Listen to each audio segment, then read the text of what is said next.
आज से हम लोग एक प्रॉपर नए शेड्यूल में एक विषय को लेकर के चलते हैं।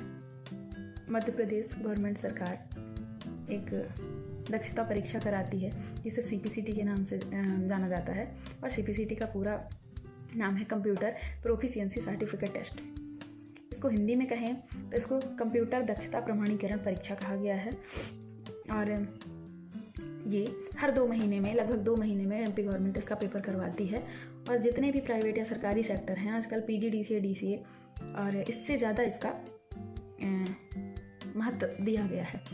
तो आइए अपन सीधे बात करते हैं और टॉपिक की बात करते हैं कि टॉपिक में हमें पढ़ना क्या क्या है। तो अपन यूनिट वाइज भी इस चीज़ को कवर कर सकते हैं।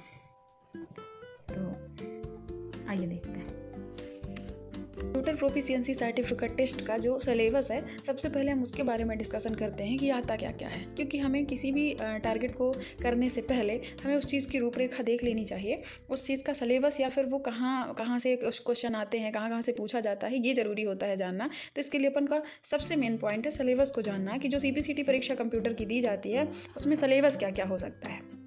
तो यदि हम यूनिट वाइज सिलेबस की बात करें तो उसमें कॉम्पिटेंसी एंड सब टॉपिक्स में सबसे पहला आता है फैमिलियरिटी विद कंप्यूटर सिस्टम, दूसरे में है कि knowledge of basic computer operations, और तीसरी यूनिट में है proficiency in general IT skill, और चौथी यूनिट में रिगार्डिंग कॉम्प्रिहेंशन। और फिर 5वें सेक्शन में अपन बात करें कि मैथमेटिकल एंड रीजनिंग एप्टीट्यूड, और फिर 6वें सेक्शन की बात करें कि जनरल अवेयरनेस, और फिर कीबोर्ड की स्किल आपसे पूछी जाती है जिसमें से 2 टाइपिंग होती हैं, टाइपिंग इंग्लिश की और हिंदी की। तो आइए बात करें कि CPCT जो असेसमेंट पैटर्न होता है वो CPCT 2 सेक्शन में होता है। एक होता है MCQ यानी कि मल्टीपल चॉइस क्वेश्चन, जो स्पेशल जो सिलेबस दिया गया है उसी के अकॉर्डिंग आता है, जिसमें से 75 क्वेश्चन उसके होते हैं, 75 क्वेश्चन। उसके अलावा टाइपिंग स्किल होता है।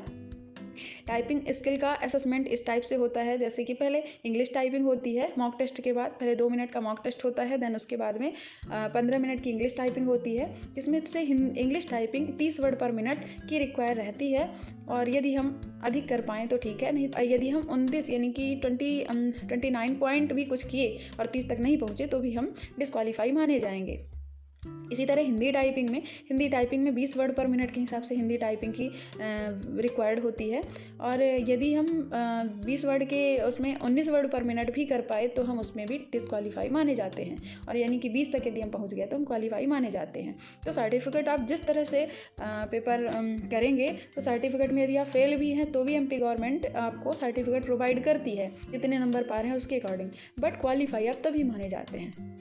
देन स्पेसिफिकेशंस की बात करें तो सभी क्वेश्चन मल्टीपल चॉइस रहते हैं और 4 ऑप्शन रहते हैं, उसमें एक ऑप्शन को करेक्ट करना होता है। फिर यदि हम MCQ क्वेश्चन की बात करें तो इंग्लिश और हिंदी दोनों में अवेलेबल रहते हैं।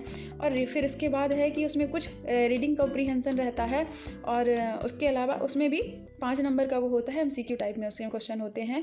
और टेस्ट कंटेंट में पैसेज आता है जो की स्ट्रोक के माध्यम से उसका भी टेस्ट होता है।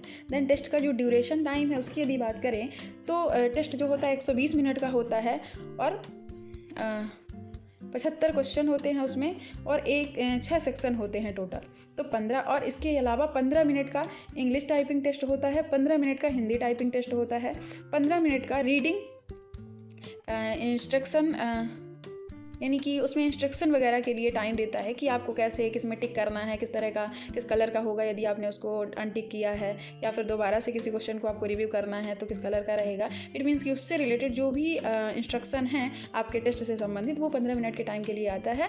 तो उसको अपन कर सकते हैं कि कैसे आप टेस्ट देंगे। देन है कि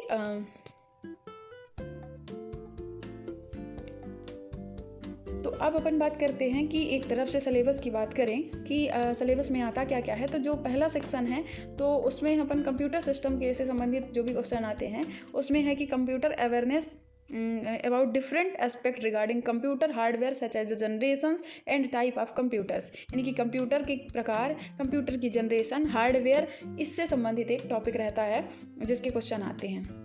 देन आपको पढ़ना पड़ेगा प्रिंटर और प्रिंटर से संबंधित जितनी भी चीज़ें हैं, क्योंकि पहले जब एग्ज़ाम होता था तो ईजी था उसको निकालना, बट अब काफ़ी चीज़ें एकदम ब्रॉड पूछता है और घुमा फिरा के पूछता है, इसके लिए आपको विस्तृत पढ़ने की ज़रूरत होगी।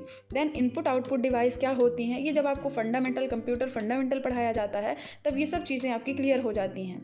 बस अंतर ये है कि पढ़ आप किस तरह से रहे हैं। यदि आप ऑप्शन पकड़ के पढ़ रहे हैं तो फिर बहुत सारे कन्फ्यूजन सामने आते हैं, पर यदि प्रॉपर आपने सिलेबस को पढ़ा है, यदि 2 महीने भी आपने बेसिक अच्छे से फंडामेंटल और पीसी पैकेज और जितना भी सिलेबस उसको आपने कवर किया है, तो बहुत ही ईजी तरीके से या आसानी से आपका पेपर निकल जाता है सीपीसीटी का, या फिर कोई भी कंप्यूटर है उसमें आपकी कंप्यूटर का टेस्ट है उसमें आपकी कमांड अच्छी बन जाती है तो टेस्ट निकालना आसान हो जाता है। तो इसके अलावा हम यदि बात करें कि और क्या क्या आता है सिलेबस में, अभी हम आज एक ही टॉपिक की बात करेंगे, देन हम नेक्स्ट टॉपिक की बात अगले दिन करेंगे। तो hardware component such as general processing unit यानी कि सीपीयू के बारे में जानकारी, लाइक कह सकते हैं कि arithmetic logical unit, control unit क्या है, मेमोरी यूनिट क्या है, यूनिवर्सल सीरियल बस क्या है, लिक्विड क्रिस्टल डिस्प्ले यानी कि एलसीडी क्या है, मदरबोर्ड क्या है, साउंड कार्ड क्या है, ग्राफिक्स कार्ड क्या है, एंड रिलेटेड कॉन्सेप्ट इसके आते हैं। और इसके अलावा फिर इनपुट डिवाइसें आपको पढ़ना है, कीबोर्ड पढ़ना है, माउस क्या होता है, लाइट पेन क्या होता है, कितने प्रकार के होते हैं, टच स्क्रीन क्या है, ग्राफिक्स टेबल क्या है, टैबलेट क्या है, जॉयस्टिक क्या है, माइक्रोफोन क्या है, ऑप्टिकल कैरेक्टर रीडर क्या है, MICR क्या है, और स्कैनर क्या है, डिजिटल और वेब कैमरा क्या है, कार्ड रीडर क्या है, बारकोड रीडर क्या है, बायोमेट्रिक सेंसर क्या है, आउटपुट डिवाइस क्या है such as a monitor and visual display unit, printer, impact printer, non impact printer, speaker, plotter and secondary storage device such as a USB, pen drive, floppy disk, compact disk, digital video disk, Blu-ray disk, solid state drive, ये सब चीज़ें आपसे पूछी जाएंगी। Then इसके अलावा भी computer software क्या है, सॉफ्टवेयर में कैटेगरी कितने टाइप की होती हैं, कंप्यूटर सॉफ्टवेयर की एप्लीकेशन सॉफ्टवेयर क्या है, एम्बेडेड सॉफ्टवेयर क्या है,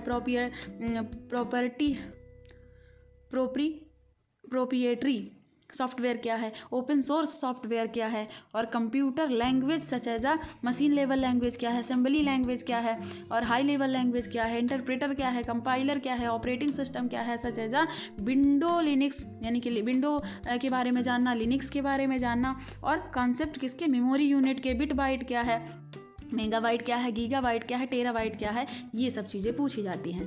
देन नेक्स्ट यदि बात करें कि नॉलेज ऑफ बेसिक कंप्यूटर के अंतर्गत कौन कौन से बेसिक कंप्यूटर ऑपरेशंस के अंतर्गत क्या क्या आता है और क्या क्या पूछा जाता है परीक्षा में, तो स्टेप बाय स्टेप इसमें कंप्यूटर की सेटिंग है ना, रिक्वायर के हिसाब से जैसे जैसे काम करने में आपको रिक्वायरमेंट रहती है वो चीज़ें पूछी जाती हैं। बूटिंग प्रोसेस क्या है, शट डाउन प्रोसेस क्या है, लॉग ऑन और लॉग ऑफ क्या है, नेटवर्क के बारे में पूछा जाता है, IP एड्रेस क्या होते हैं, और फिजिकल कनेक्टिविटी नेटवर्क की कैसी होती है, या नेटवर्क के बारे में हमें पढ़ना है। अपग्रेडिंग सॉफ्टवेयर इंस्टॉल करना, पैकेज यानी कि सॉफ्टवेयर का पूरा पैकेज क्या है, किस तरह से इंस्टॉल किया जाता है, इसकी सबकी जानकारी, एप्लीकेशंस कौन से किस काम के लिए यूज़ होते हैं, ठीक है, रनिंग कैसे रन करते हैं, कैसे स्टार्ट होते हैं, अनइंस्टॉल कैसे करते हैं सॉफ्टवेयर, किसी भी सॉफ्टवेयर को कंप्यूटर से, कस्टमाइज कैसे करते हैं, डेस्कटॉप बैकग्राउंड कैसे करते हैं, रिसाइज विंडो को कैसे करते हैं, वॉल्यूम कंट्रोल कैसे करते हैं, computer setting up a new printer of webcam or scanner, other peripheral device, understanding of step to protect and computer from power distribution and basic troubleshooting including power backup, ठीक है। तो इससे related फिर awareness system administration and security concept such as setting option and preference in operating system, और encrypt data, encryption क्या है, data encryption क्या है, पर्सनल डेटा, प्राइवेट डेटा को सिक्योर कैसे किया जाता है, और स्ट्रॉन्ग पासवर्ड कैसे क्रिएट किया जाता है, और चेंज पासवर्ड कैसे किया जाता है, चेकिंग सिस्टम की बग्स यानी कि अशुद्धियों को कैसे चेक किया जाता है, स्पाईवेयर क्या है, malicious application through a virus scanner क्या है, awareness and component concept and process related file management function such as a copying files, memory disk, undoing mistake, using default and modules connecting to the internet and downloading uploading files, और ये सब topic हैं। And printing document को print कैसे करते हैं, comprehension file, compressing file को compress कैसे करके छोटा कैसे करते हैं, जिप फाइल में कैसे कन्वर्ट करते हैं, identifying and selecting suitable file यानी कि सुटेबल फाइल को कैसे सेलेक्ट करते हैं, format using the transferring data. Then फिर चलते हैं proficiency and general IT skill में, word processing skill such as a creating documents using spelling check, create a table, working with header, footer, mail merge, document formatting etc. and common word processing related keyboard command. Then numeric skill में आएगा deal with a number, digit and using a formula, reference, micro, table, graphs, through the spreadsheet and common keyboard command for spreadsheet presentation skill and sharing understanding data in form of chart, graph and data. Then next, internet skills such as using search engine effectively to get the best desired result within short time, downloading information from the internet and uses internet applications such as a website, browser, blogs and internet service such as email, video conferencing, online collaboration etcetera. And reading comprehension की बात करें, ये 4th number के उसमें आएगा, step में आएगा. तो रीडिंग कॉम्प्रिहेंशन में ability to read and understand passage देखा जाता है. और इन इंग्लिश में भी रहता है, उससे क्वेश्चन आते हैं इंग्लिश में भी, हिंदी में, दोनों में रहता है. Reading, locating information, identifying relationship, interpreting ideas, moods, characteristic and character tones and passage of getting the central themes. Mathematical reasoning aptitude में कौन कौन से सिलेबस को पढ़ना जरूरी होता है जो CPCT में पूछा जाता है? 5 क्वेश्चन ही पूछे जाते हैं, 5 से 6, जिसमें से mathematical aptitude comprehending concept from number system से, जैसे में फ्रैक्शन हो गया, सर्ड हो गया, डेसिमल नंबर हो गया, नंबर सीरीज हो गया. एंड अरिथमेटिक में परसेंटेज हो गया, प्रॉफिट एंड लॉस हो गया, डिस्काउंट हो गया, कंपाउंड इंटरेस्ट हो गया, और annuities, ratio, proportion, time and work, distance, 2D and 3D figure, areas and volumes. ये सब रीजनिंग और मैथ के अंतर्गत आ जाते हैं. यानी कि रीजनिंग में पूछा जाएगा aptitude, focusing verbal and logical reasoning, focusing on driving conclusion from logical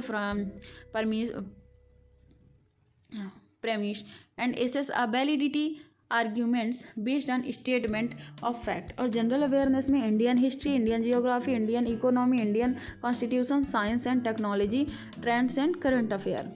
और फिर इसके बाद में टाइपिंग के 2 टेस्ट होते हैं, पहले इंग्लिश का आता है और हिंदी का फिर होता है. तो डायरेक्ट टाइपिंग स्टार्ट नहीं हो जाती है, पहले 2 मिनट का टाइम देता है कि आप प्रैक्टिस कर लो उसमें, देन उसके बाद में फिर आपकी टाइपिंग स्टार्ट होती है. फिर कुछ मिनट का ब्रेक करके फिर हिंदी का ऐसे ही आपको प्रैक्टिस के लिए आता है 2 मिनट के लिए, और फिर इसके बाद में आपको मेन टाइपिंग देता है. देन इसके बाद फिर आपका पेपर ऑलरेडी टाइम आउट, जैसे आप पेपर कर चुके होते हैं टाइम के साथ में कंप्यूटर स्क्रीन का आपका सर्वर का टाइम आउट हो जाता है और पेपर आपका सबमिट हो जाता है, और जितने नंबर का आपसे बना है वो नंबर आपको दिखा देता है और थैंक यू एक गुलदस्ता आ जाता है. ये है पूरे पेपर की प्रक्रिया. इसमें बहुत सारी चीज़ें, हालांकि जब कई बार लोग देते हैं और नहीं पास होते हैं तो उनको अनुभव भी मिल जाता है, पर अपना अनुभव सबसे बेस्ट है. और हमें है कि ज़्यादा अनुभव नहीं लेना है, पहले पेपर पास करना है. एक ही बार में कोशिश करें कि हम इतनी अच्छे से तैयारी करें कि ज़्यादा अनुभवी ना बने, एक ही बार में अपना पेपर क्वालिफाई करें. और जिनके पास अनुभव है वो भटक जाते हैं. तो किसी भी एग्ज़ाम के लिए पहले से ही इतनी ज़्यादा तैयारी करें कि अनुभव लेने की ज़रूरत ना पड़े, पहले से अनुभवी लोगों से बात कर लें. ठीक है, थैंक यू सो मच. आज के लिए इतना ही. हम नेक्स्ट बात करेंगे प्रॉपर हम टॉपिक के बारे में और डिटेल से पढ़ते जाएंगे. Thank you. मिलते हैं नेक्स्ट वीडियो में. आप भी सजेशन दीजिए कि हम इस पर और अच्छा क्या कर सकते हैं और किस तरह से और क्या क्या चीज़ें इस पर इंक्लूड करें. Thank you so much.